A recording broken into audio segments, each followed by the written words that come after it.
Sa akin walang mali siya. Binibitin yung mga sumuporta ng Mark and Chris sa love team, di ba? Last Sunday sa Party Pilipinas, magkakasama sa isang production number sina Chris Bernal, Mark Heras at Ina Asistio na may temang love triangle. Kamakailan lang ay naging issue ang extra closeness ng magka-love team na sina Mark at Chris, dahilan para magselos daw ang real-life girlfriend ni Mark na si Ina. Wala bang tensyong namagitan sa tatlo noong ginawa nila ang production number? Sa akin walang mali siya naman yun. At saka excited nga kami. Ako excited ako kasi first time yun. Tapos wala lang, emote lang. Pero alam naman namin yung totoo na for fun lang at saka for the product. Kumbaga wala talagang tension. Medyo syempre kinabahan ako kasi parang ang weird lang after gawa ng issue and all. Bigla kami nagkaroon ng prod together. Pero sabay kami nag-rehearse ni Chris. Yung prod na binigay sa amin ng Party P, actually para din sa kanila yun, di ba? Para makita nila and malaman nila yung kasi sabi nila na dito nag-uusap yung dalawa, tapos nagiging magulo daw yung sa love team, diba? Which is hindi naman totoo. So nagawa kami ng production number at nagawa namin ng tama at natuwa naman sila. Nagtulungan kami yung sa mga steps, ganun. At saka ilang beses din namin i-rehearse sa stage. Okay lang, masaya. Natuwa ako dahil syempre feel ko inabangan din ng mga tao yun eh. Yung kaming tatlo, makita kaming tatlo. Ayon pa kay Ina, suportado niya kung sino man ang ipareha sa kanyang boyfriend na si Mark. Kahit sino namang love team ni Mark, suportado ko. So, suportado ko sila sa Hiram na Puso. So, sana kasi ever since naman naging kami nito, lahat naman love team niya okay sa akin eh. So, sana kung on-screen, sila talaga yung partners. Matatanda ang nagsimula ang issue ng selosan nang minsang dalhan ni Mark ng pagkain si Chris na hindi daw alam ni Ina. Siyempre, ipapaalam natin kay Ina. Actually, nagsimula naman ng yun sa hindi pagkakaintindihan eh. Nakasalanan niya. Joke lang. Lahat kasalanan niya.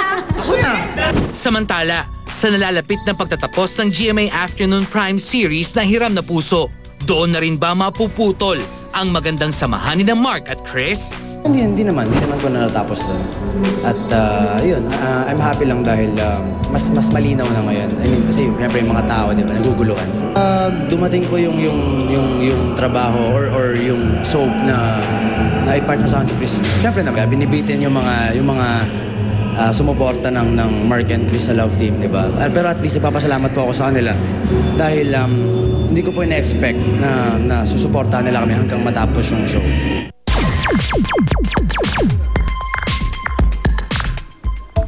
Mga kaibigan, kasama po natin ang cast ng Hiram na Puso. At sino pa ba makakaalam ng tunay na buhay, lalo na sa pag-ibig ni Mark Heras, kundi itong katabi ko? Ano ba talaga, Loli? Tayo na lang mag-interviewhan. Ano ba talaga ito si Mark? Alam mo si Mark, mukhang faithful na ngayon. Matagal-tagal na rin. Pero alam mo, nagdududa ako, Joey. Bakit pumapayat masyado si Chris? Baka yata dinadala niya yung... Tanong na natin, Chris, kung sakali bang single kayo talaga, walang connection si paring Mark ngayon, posible bang mabilis na magkakaugnayan ang inyong mga damdamin? Ikaw ang sumagot. Ladies first. Chris daw eh. Chris. Kunyari, walang Ina, Hindi, posible naman po kasi mabait naman po si Mark. Yeah! Pero kasi happy naman kami na magkaibigan po kami ngayon eh. Kumbaga, ganun lang po talaga. Parang iba. Anong sagot mo? Hindi ko naiintindihan yung sagot mo eh. Posible, yun na lang. Posible. Pero masaya kaming magkaibigan ngayon. Parang may alam si Polo Ikaw talaga, Chicardo. Polo. Parang alam nila, hindi na lang sila kaibigan. Alam mo si Polo at si Gardo, nagkakaintindihan yan. May isa silang common denominator. Ano? Si Jean Garcia. Diba? Parang sila na yung love kay Jean. Yung mga lalaki kasi nagpo-proteksyonan yan. Oo, diba? Ano, hari ng Sila Seiko. talaga actually nagkakailangan sa Yung hari ng Seiko. Kari ng Seiko. Mali yata humirit ako. Mali yata yun. Ayan, nakialam ka kasi. Sino ba ang kuya sa dalawa? Ako, siya. Oo. Parang di ka pa sigurado. Nauna yata si Jean at saka si Gardo eh. Ganun ba? Bago kay Polo, di ba? Sigurado. Ha? Okay. Polo? Oy, Nay. Pag-usapan na lang natin. huling linggo na Love nung life Hiram na Puso. Yun muna, Yes. kalimutan muna natin yung mga puso nila. Okay. Oo nga. Oh. Mahilig silang manghiram. Anong mangyayari? Nako, Suspense ba? napakaraming mangyayari. Kahit kami, hindi namin ine-expect na ganun yung magiging ending ng Hiram. Pero para po sa mga sumusuporta ng Hiram na Puso, dapat po nilang abangan yung huling 2 linggo dahil grabe yung pinagdaanan ni Chris. Marami silang dapat abangan. Unang-una, syempre, si Bella, malalaman ko na kambal kami. So, kung paano ko tatanggapin yun at kung paano namin tatanggapin yun na sa family. And syempre, sa kanilang dalawa, namimili pa din ako kung love ko ba tong best friend ko o ito. Ayun. Kaya abangan din nila syempre yung kayang gawin ng isang ina talaga para sa anak. Hanggang huli, hanggang dulo, hanggang sa secret. Di ba, Ayun, Mark? abangan po nila. Sanay na sanay kang 2 girlfriend mo at a time. Hindi naman, Nay. Oh. Nagkakataon lang na... Ginawa mo yan kay Jenny Lynn nun eh. Nay, hindi. Nay! Sabihin niyo na naman ako yung masama. Ito, walang yaan natin. Hindi. Ano, Rolly? Nay, hindi ako ganun, Nay. Hindi. Konti lang daw, Nay. Konti lang. Mabait na si Okay. Mark ngayon. Feel ko. Okay, anong talagang dapat abangan, Gardo, sa itong 2 huling linggo? Marami kasing mga revelations silang malalaman dun sa mga darating na pagpapalabas. And then, gusto ko rin kunin yung pagkakataon para batiin yung mga bagets dahil yung sa, kumbaga, mga Talagang pinakita. feeling matanda ka na. Medyo. Pero Hindi ikaw, na papayag kang mapigilan. magkasama kayo nila Polo at saka si Jean Garcia sa isang project. Akala ko nga na magkasama kami dun sa One True Love eh. Oh! Akala ko kaming 3 eh. Kasama pala ako ni Chris. So, sorry ka na lang. Sa One True Love kaya tayo. Yun, Hindi mo yun, alam? binabati ko sila Depende dahil sa'yo. magagaling Polo. sila dun sa mga, lalo na dun sa mga huling Mas mga bagay si pagpapalabas. Polo kaysa kay Gardo at si Jean. Bakit? Kasi may polo jeans eh. Nax.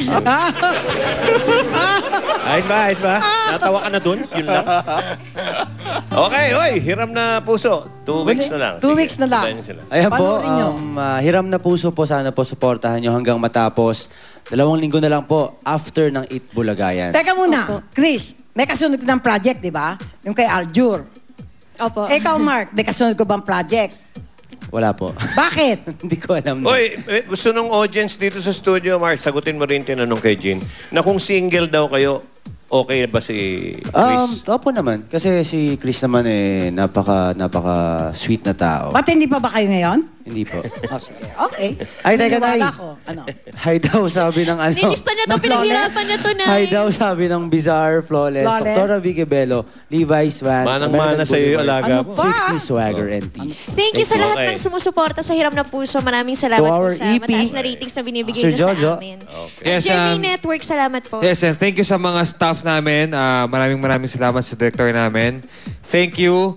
And sana po panoorin niyo yung huling week ng Hiram na Puso. And kakaibang ending po yung makikita niyo. Yes. Yes, maraming salamat po at wag po kayong bibitiw sa mga nalalabing pagpapalabas ng Hiram na Puso. Maraming salamat po. Bago yan, happy birthday muna kay Wancho, Robles, Sinalya kay ko. Jojo Gabinete, kay Shay Cabarri Villa, ang pinakamamahal ni Okay, Mayor Hiram na Strike. Puso after Eat Bulagayan. Si Architect Ramon Pua ng Lily's Peanut Butter. At ang Pinky ng Fernando's Bakery. Okay. Tama na, Lolit, ha? Sasapokin na ka na. Maraming salamat kay Inaway. Secretary Joel Villanueva Oh, ng tinuloy. TESTA. Thank you very much. Oy, ito, mga kaanak at kaibigan, sabay na nanalangin sa paggaling ng Comedy King na si Dolphy. Abangan niyo po yan. Babalik. Thank you kay Bong Lasso. Tingnan mo, may laso ka pa. Naglalaso ka.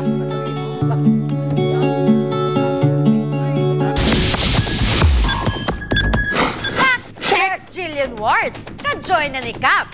Fact check! Kasali na kasi si Jillian Ward sa Cap's Amazing Stories. Kasi Marikit, ang nadaldal na ibon. Kasama si Senator Bong Revilla.